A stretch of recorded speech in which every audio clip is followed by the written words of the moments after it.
Hello. So, borderline personality. So, my channel, I focus on a variety of things, but mostly I'm going to focus on borderline recovery, PTSD, CPTSD, working with childhood abuse survivors, especially sexual abuse survivors, and empaths. So, BPD, and I'm going to come up with a lot of new courses. So, stay tuned for more content. So, borderline personality disorder it affects around 2 to 5% of the general population that we know of, and it is quite a serious condition because 20% of psychiatric inpatients, which means people are hospitalized for this mental health disorder in particular, come from this bracket. So the rate of hospitalization is quite high. It really impacts your ability to have relationships, to sustain work, to have basically a normal life in terms of being functioning in all parts of your life. People with this have difficulties with their relationships, which tend to be very dramatic, frantic, chaotic, volatile.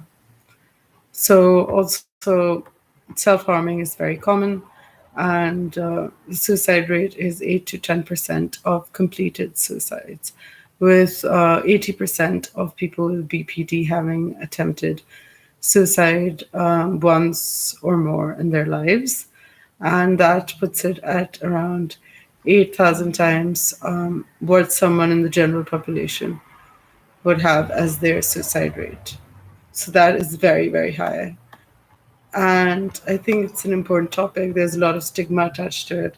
A lot of people who have been affected by it tend to stigmatize the illness.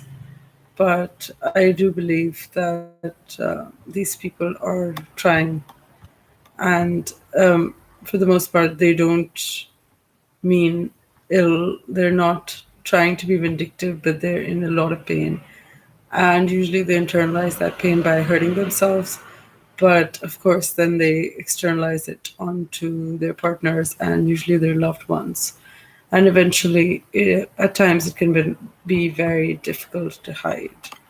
So, the 9 diagnostic criteria for this, and if you meet 5 out of 9 of these, 5 or more of these, then that usually indicates that you are strongly likely to have BPD.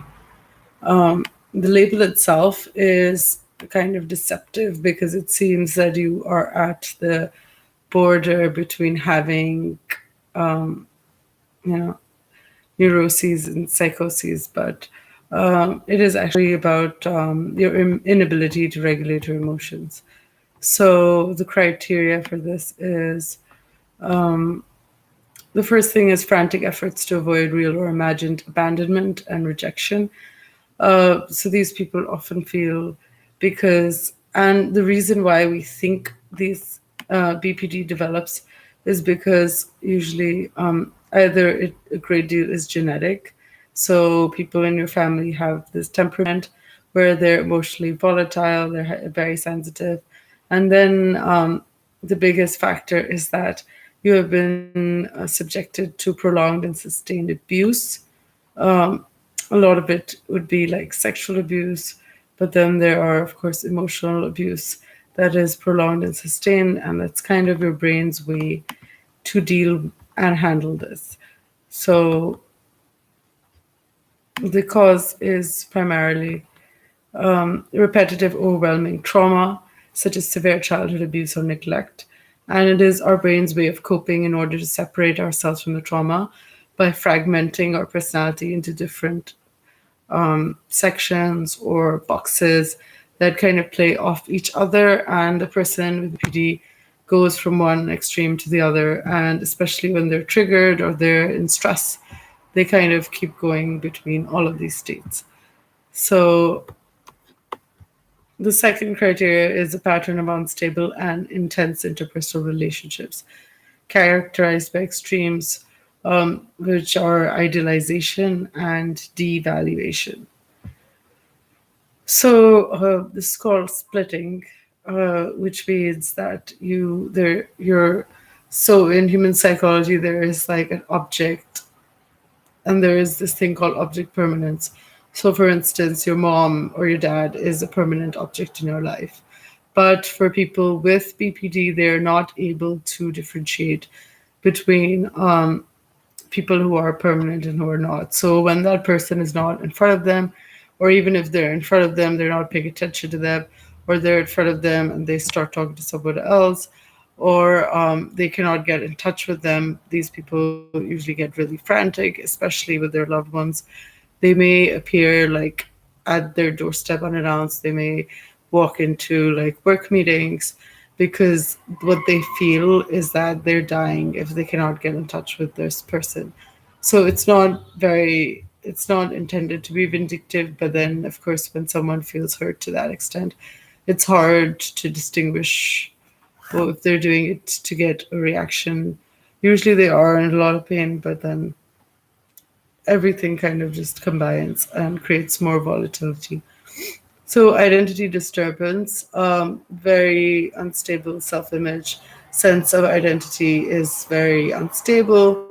They experience emptiness on very chronic, recurring basis. And this emptiness in itself creates a lot of depression and turmoil, which they try to escape by doing impulsive things.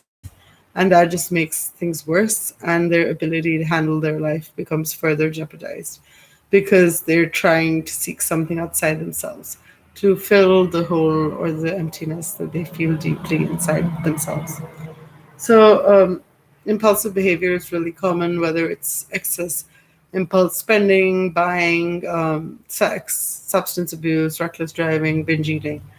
So, if you have impulsive behavior in at least two of these areas, this counts as self-destructive impulsive activities. So the next thing is recurrent suicidal behavior, gestures, threats, or self-harming behavior. Very common, unfortunately, for people with BPD to cut themselves, usually a lot of the times in their arms. They could also hide it on their legs, different places. And usually, when they do this self harming behavior, they're in a great deal of emotional pain, and that physical pain serves to release the emotional pain.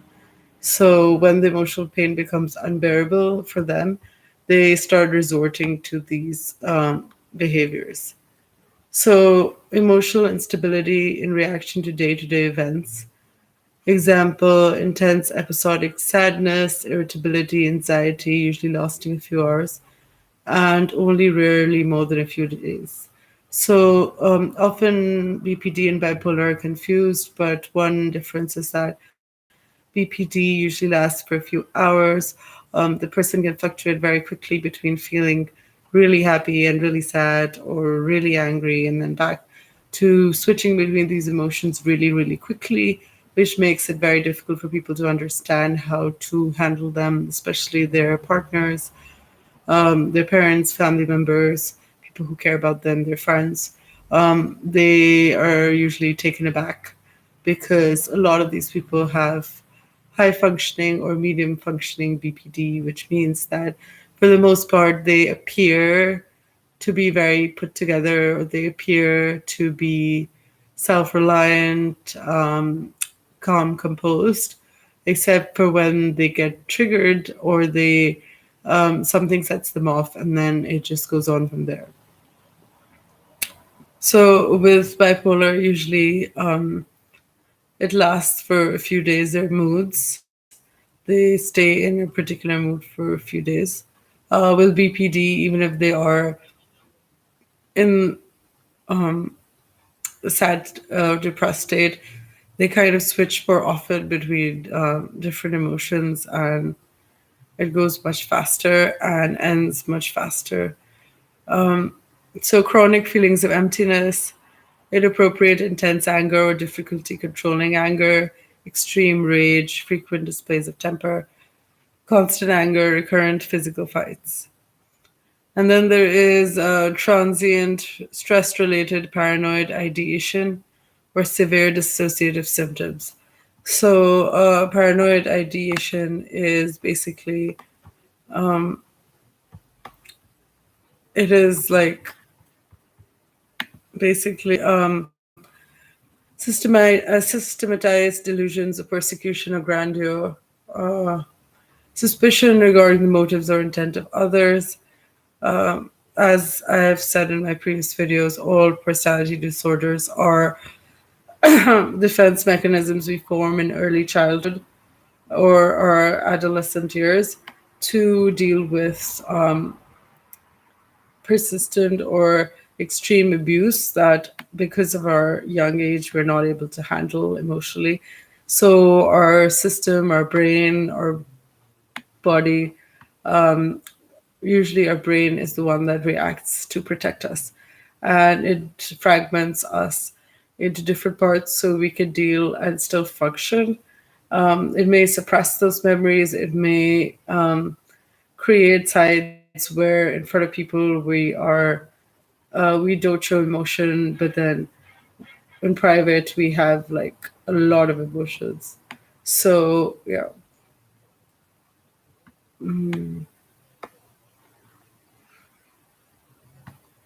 So paranoid ideation is not the same thing as delusional paranoia, which occurs during psychosis.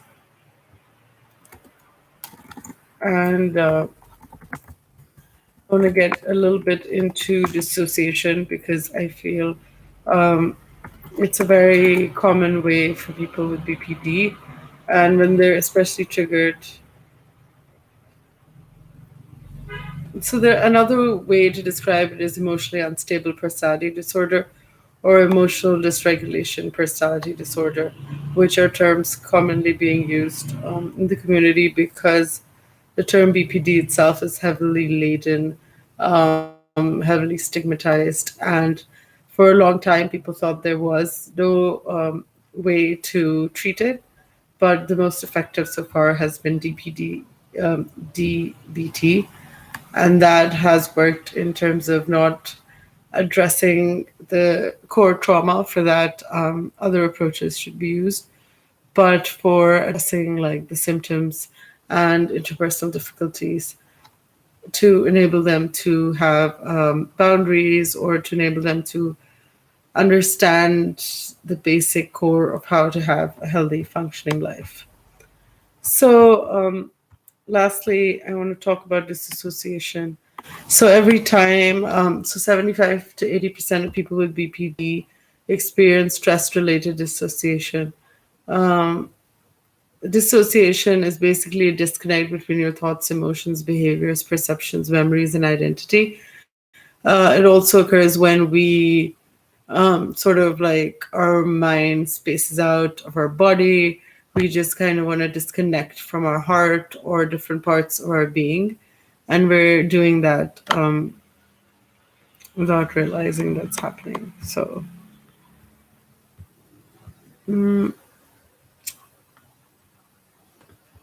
or it could also be that we're doing it on purpose because it's a coping mechanism. So,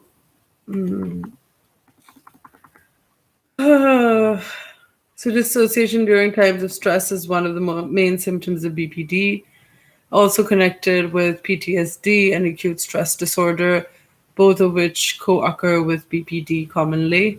So, depersonalization is a feeling of separation that go along with disassociation. It feels like, and I have another video on depersonalization and derealization, but depersonalization feels like they're observing their own body from the outside as if they're in a dream. So reality seems unreal. It's like an outer body experience. So that's depersonalization. And derealization is a feeling of being detached from the external world, such as from other people or objects. Um, Familiar things look strange, unreal, or unfamiliar. So often these two are occurring at the same time, and people are aware that they're not really real or they may not be aware, depending on how bad the symptoms are occurring, how strongly, severely they're being felt at the time. Amnesia, losing sense of time, having minutes or hours or days when they're awake but can't remember where they were, what they were doing. Identity confusion goes along with this, which I just talked about. Not knowing who you are, frantic efforts to hold on to people because they make you feel a certain way because you don't really know who you are. And a good way to start coming out of this is to develop your own sense of self, do things independently for yourself, spend time with yourself, start trying to realize who you really are. So it becomes harder and harder to fall into these traps and to break those patterns. That becomes easier. So they have identity alteration. They may behave like chameleons. For this, they may be able to get along with a great number of people, but over time, all their relationships have a lot of chaos and turmoil, emotional turmoil come in because for them, relationships are their kryptonite and usually the source of where their difficulties started, and then those relationships remind them of all the difficulties they face, and then it creates anger and shame, and then when they act out later, they feel more guilt for it, and then it just goes on and on. So identity alteration, you see things in your home you don't recognize, perform a skill you don't remember learning, or others say you're acting like a different person. We all experience mild identity alteration. For instance, changing your name, your style of clothing, the way you speak, the way you talk. For instance, if we move to a new country, we change the way subtly that we speak, and over time that changes. But the difference is it doesn't cause problems with everyday functioning or relationships. Um, you're aware of your identity or role change. So with BPD, it is way more drastic. Like one day you could be like wanting to dress in black. The other day, you want to wear really bright clothing. And it goes for your hair color, it goes for many other aspects of you that, like, some people change their majors a lot in college, a lot of people change universities a lot. People change careers because of it, and they have real difficulty being consistent, and that inconsistency really impacts their ability to hold on to jobs, to relationships, and other things. So that's so people with neuroimaging have noticed that people with BPD and associative symptoms may actually be experiencing changes in the way the brain functions and communicates. So they found that decreased activity in the limbic temporal areas of the brain, increased activity in the frontal area of the brain, changes in communication between the two areas. Also, people who are going through this can use grounding and a variety of techniques of DBT, which I'll be going into in further videos. But as is common with a lot of trauma, your amygdala is firing over time, which makes you feel further unsafe, which makes you have more paranoid ideation. And your rational decision making is compromised, especially if you're particularly stressed. So that's what I wanted to do for this video. See you guys soon.